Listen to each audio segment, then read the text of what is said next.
Fleuma. O humor associado à água.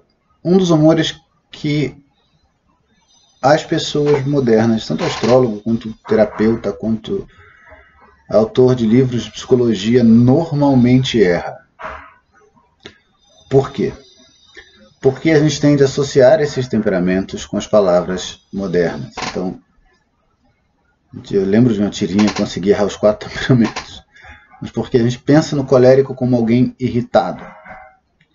Irritação qualquer um tem, todas as pessoas têm. O que diferencia o colérico dos outros temperamentos é como ele vai lidar com essa irritação, ele vai fazer alguma coisa. E não é que o colérico esteja encolerizado, como a gente pensa hoje o tempo todo. Ao contrário, tem gente que é colérica bastante calma. Justamente se a pessoa conseguir expressar a cólera dela e gastar a energia dela e fazer a energia circular, ela vai ser uma pessoa extremamente calma, extremamente tranquila. Enquanto um sanguíneo que não consiga expressar o sangue, ele vai ser extremamente angustiado. E como ele tende a falar, ele tende a interagir ao mundo com a mente, com o pensamento, ele vai ser geralmente extremamente desagradável. Porque vai estar angustiado, vai estar falando sobre isso, convencendo as pessoas que isso é um horror, enfim. Fleuma, no significado antigo, não é a mesma coisa que a gente fala quando, olha, engraçado, adoro filme que se ambienta na Inglaterra porque as pessoas são tão fleumáticas. Não é a mesma coisa. Fleuma não é essa. Fleuma é excesso de água, do humor relacionado aos desejos. Por que a água é o humor relacionado aos desejos? É o elemento relacionado aos desejos. Porque os desejos e as emoções, elas não se mexem por si. Da mesma forma que a água material, inclusive. Só se movimenta, e aí isso consegue se movimentar com muita força, destruindo tudo, quando tem ou algo que as impele, vento, terremoto, o que seja, ou algo para o qual elas corram naturalmente. As emoções e os desejos são assim. Enquanto o colérico ele age porque ele precisa agir, porque ele precisa gastar a própria energia, o fleumático age quando tem ou algo que o leve, um objeto de desejo, ou algo que o afaste, algo que ele deteste, que cause dor. A fleuma, ela anda nessa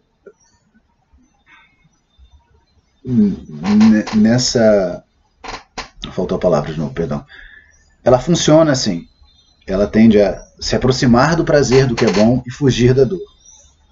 É por isso, inclusive, que o fleumático é um dos temperamentos mais mal falados dos textos antigos. Ele é associado aos escravos.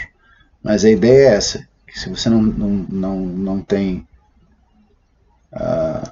algo que leve você a fazer alguma coisa, ou que obrigue você a fazer alguma coisa, você vai ficar parado até que alguém te obrigue a se mexer. Essa é a definição ruim do fleumático. Existem coisas, atividades muito belas, por exemplo, a poesia lírica, ou coisas até superiores, normalmente os místicos são fleumáticos. Mas é justamente por isso, porque o fleumático seja um objeto externo. A fleuma está associada ao êxtase. Então,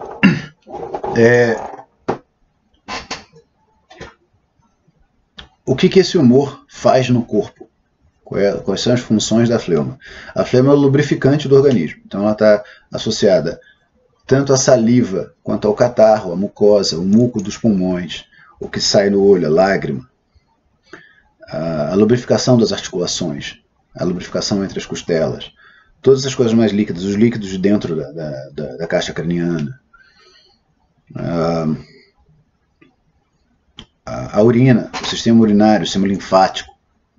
Essas coisas todas são compostas da fleuma. A fleuma também é o que dá a moleza para os tecidos mais moles, os órgãos mais moles têm uma quantidade maior de fleuma. O pulmão, que ele é macio por dentro, é por causa da fleuma. O cérebro tem fleuma, ele também é macio. Os olhos. Ela, além disso, é o humor responsável por acelerar os processos. Um dos problemas de saúde associados a essa fleuma é diarreia, ou processos que não não seguem as etapas muito bem, que se atropelam por causa disso. A fleuma é o humor relacionado à água, que é o fluxo, corrente.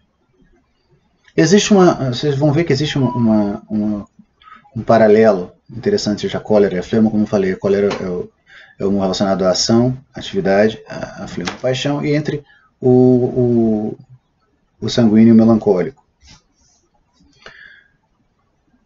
Os órgãos associados à fleuma são, além do estômago, o útero nas mulheres, os pulmões, os rins, a bexiga. A bexiga, apesar de ser um órgão que os textos antigos relacionam a Saturno, ela é relacionada à fleuma também, porque são combinações complementares. Ela é relacionada a Saturno porque ela mantém o líquido, ela não deixa o líquido vazar, mas ela contém líquido dentro, então está associada à fleuma. Quais são as doenças associadas à fleuma, além dessas que eu falei? Doença é excesso de muco. Alguns textos antigos falam câncer, mas câncer pode ser causado por excesso de outros humores. O que eles chamam de câncer são aquelas doenças frias e úmidas, aquele crescimento, não expansão, mas aquela coisa amorfa, alguma coisa que cresce por dentro, frio, como câncer no pulmão, por exemplo. Ou aquelas coisas que são tipo mucosa, alguma lepra, coisa na pele que ela parece fria ao toque, grudenta.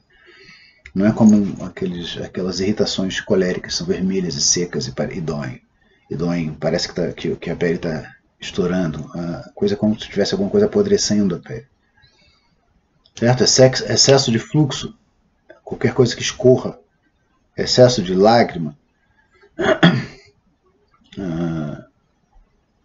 E doenças relacionadas ao frio, como gripes, resfriados, enfim. Excesso de mucosa, de muco em qualquer coisa. Então, como que o fleumático é? De novo, é o que está por baixo. Ele é voltado para os desejos, para as emoções. Então, ele pode ser apático, ele pode ser tímido, ele pode ser pouco móvel, mas ele também é voltado para os prazeres, para comer bem, para ver bem, para o conforto, para os prazeres de qualquer nível. Não precisa ser os prazeres sexuais, ele não precisa ser voltado para o sexo. Ele pode ser voltado para os prazeres mais básicos. Comer, dormir bem, ter conforto. Ou os prazeres mais intelectuais, ouvir música gostosa, ler coisas boas, poesia. Ele normalmente vai ser mais emotivo, mas ele também é mais tímido. Então pode ter você pode não perceber isso à primeira vista, porque ele é menos assertivo. É o contrário do colérico. O colérico normalmente todo mundo sabe o que ele vai fazer, o fleumático normalmente não sabe. As pessoas não sabem direito o que ele vai fazer, porque ele é mais fechado, mas não que ele seja menos emotivo, não que ele se conecte, é que ele depende de aporte exterior, é como a água, ela se mexe quando tem aporte exterior, mas ela mesmo não procura, ela não vai atrás, ela não sobe morro. Certo? Esse é o temperamento, ele tem que os textos antigos mais falam de problemas psicológicos. Não é que ele seja mais problemas psicológicos, mas é que ele é mais sensível a problemas emocionais, a qualquer emoção que ele afeta mais o fleumático do que os outros. Porque todo temperamento tem problema psicológico, pode ter qualquer tipo de problema. Por exemplo, depressão pode ser qualquer um dos 4, angústia pode ser qualquer um dos 4, estafa, fadiga, estresse, qualquer um dos 4 pode ter. Claro que são coisas diferentes. O colérico vai ter algo que possa parecer preguiça, mas não é preguiça, ou é energia presa. Sangue é excesso da mente trabalhando, sanguíneo é a mente trabalhando demais. Normalmente vai ser angústia ou mudança de humor. O fleumático ele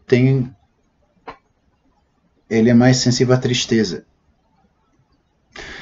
Não a do melancólico. O melancólico, como é um temperamento relacionado à terra, você pede para alguém que seja melancólico descrever o que ele está sentindo, ele vai falar de peso, de algo que o oprime. O fleumático não é tristeza, é o que vem de dentro, é uma sensação ruim. São coisas diferentes. E o fleumático tende a ser mais variável. Certo? Então,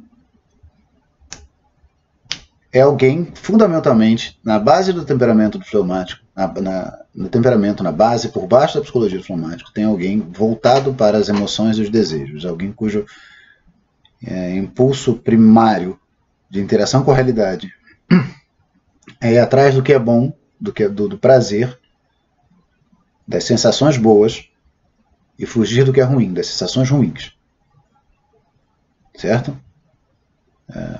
Não dei exemplo de nenhum dos outros temperamentos, eu quero dar nos vídeos, mas eu vou falar de um exemplo aqui, porque a gente pensa nisso, a gente pensa em alguém redondo, sentado na poltrona, vendo televisão, comendo salgadinho, tomando cerveja o dia inteiro. Pode ser.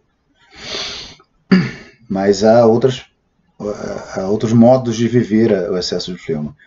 E uma das coisas associadas ao excesso de fleuma é a dificuldade em lidar com limites. Por exemplo, se um fleumático resolver ser um atleta, e for um atleta com talento, que se dedique no próprio campo, ele provavelmente vai quebrar recordes. E provavelmente quebrar regras também. Mas ele não deve ter um exemplo desse. Existe. O maior jogador de beisebol de todos os tempos. O sujeito cujos recordes, grande parte dos recordes só foram quebrados depois que mudaram as regras. Ele foi detentor de vários recordes que só mudaram depois que mudaram as regras do beisebol. Era fortemente fleumático. Vou usar provavelmente o mapa dele como um exemplo, mas vocês podem procurar. É o mapa do Babe Ruth. Ele era fortemente fleumático. Então, não tem a ver... De novo, eu falei isso no sanguíneo, mas serve para todos os temperamentos. Sanguíneo em primeiro lugar e colérico em segundo são os temperamentos que têm uma propaganda melhor, de uma forma geral, nos textos antigos, porque são os temperamentos quentes, eles tendem a tentar ao máximo chegar na posição mais alta da hierarquia social. Um deles é o que escreve mais e o outro acaba tomando tem uma quantidade desproporcional de militares de sucesso e políticos de sucesso entre os coléricos, porque é isso que eles tendem a fazer, eles tendem a agir. E a ação pública acaba sendo ou pelo meio militar ou pelo meio político. Isso não quer dizer que todo político seja colérico, todo militar seja colérico. E o sanguíneo, de novo, nem todo escritor, nem todo intelectual é sanguíneo, mas ele tende a ter uma representação maior nas classes letradas. Então, se um temperamento tende a ter a representação maior entre os grupos que detêm a força, e outro tem uma representação maior entre os grupos que detêm a pena, que escrevem, eles vão ter uma propaganda melhor nos textos antigos do que os outros dois. Certo? Mas uma coisa, por exemplo, que a gente ouve bastante em textos antigos, não é verdade que sanguíneos são os melhores alunos. Eles têm mais facilidade de aprender as coisas mais fáceis, de pegar à primeira vista, mas não são necessariamente os melhores alunos e não são necessariamente os melhores para você, como professor, ter como aluno. Certo? Mas eu acho que essa identificação geral do humor fleumático, e do fleumático em si, acho que dá para ter uma ideia razoável para se trabalhar com isso.